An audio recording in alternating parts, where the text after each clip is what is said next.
भेंडी आवडत नाही, मग ही रेसिपी पाहिल्यावर नक्कीच आवडेल. नमस्कार मैत्रिणींनो, आज आपण या ठिकाणी कुरकुरीत आणि मसालेदार भेंडी फ्राय बनवणार आहोत. येथे मी पावशेर भेंडी घेतलेली आहे, स्वच्छ धुवून घेतलेली आहे. याचा मागचा भाग पुढचा भाग कट करून घेतलेला आहे आणि त्यानंतर आपण या ठिकाणी ही जी भेंडी आहे ती या पद्धतीनं चिरून घेणार आहोत. तर जेवढे आपल्याला याचे पातळ काप करता येतील तेवढे करायचे आहेत. इथे बघू शकता.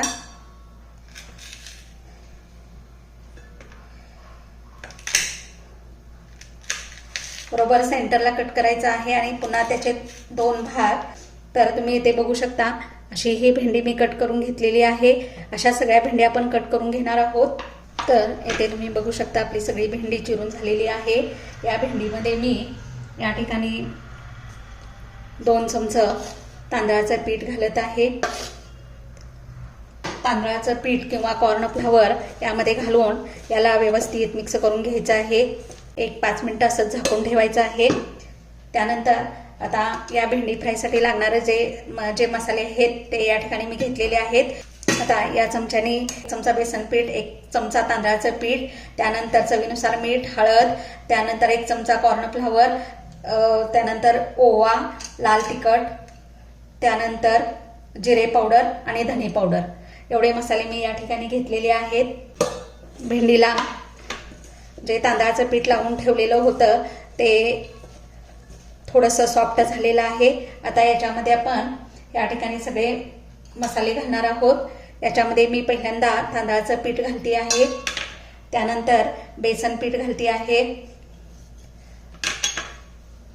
त्यानंतर कॉर्न फ्लॉवरचं पीठ घालते आहे.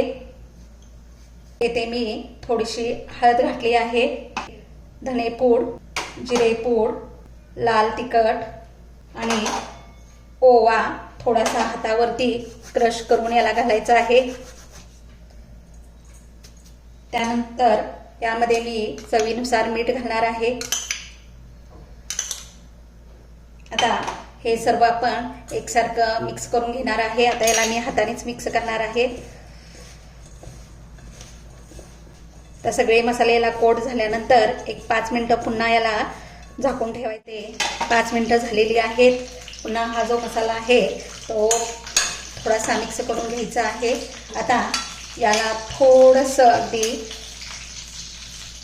चमचाभर पाणी घेऊन याला अगदी हाताने त्याला मिक्स करायचं आहे, जेणेकरून हे मसाले व्यवस्थित या भेंडीला लागतील.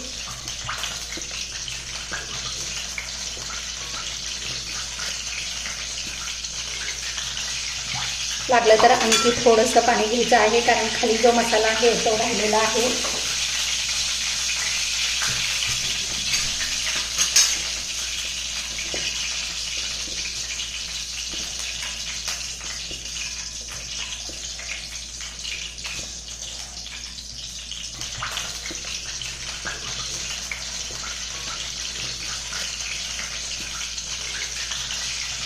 लागलं तर आणखी थोडंसं पाणी घ्यायचं आहे, कारण खाली जो मसाला आहे तो राहिलेला आहे.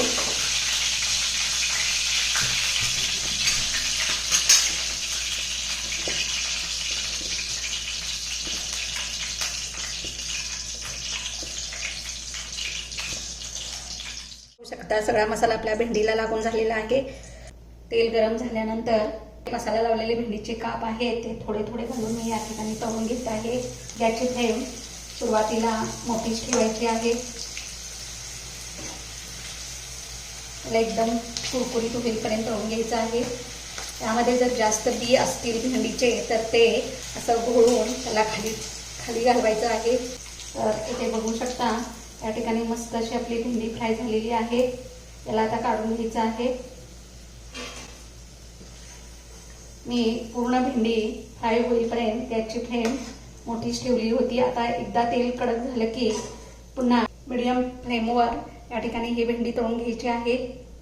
भेंडी तळताना तेल जास्त असेल तर जास्त भेंडी घालायची, नाहीतर तेल कमी घातलं असेल तर थोडी थोडी करूनच भाजायची आहे. ते बघू शकता मस्त असा आपला भेंडी फ्राय तयार झालेला आहे. तर हा या ठिकाणी इतका कुरकुरीत आहे की न खाणारे सुद्धा मागून मागून खातील. हा भेंडी फ्राय 8 दिवस असाच कुरकुरीत राहू शकतो. त्याचा आवाज बघा. कसा येतो आहे. तर या ठिकाणी असा भेंडी फ्राय तुम्ही करून पहा आणि मला कमेंटद्वारे सांगा. माझ्या चॅनलला लाईक अँड सबस्क्राईब करायला विसरू नका.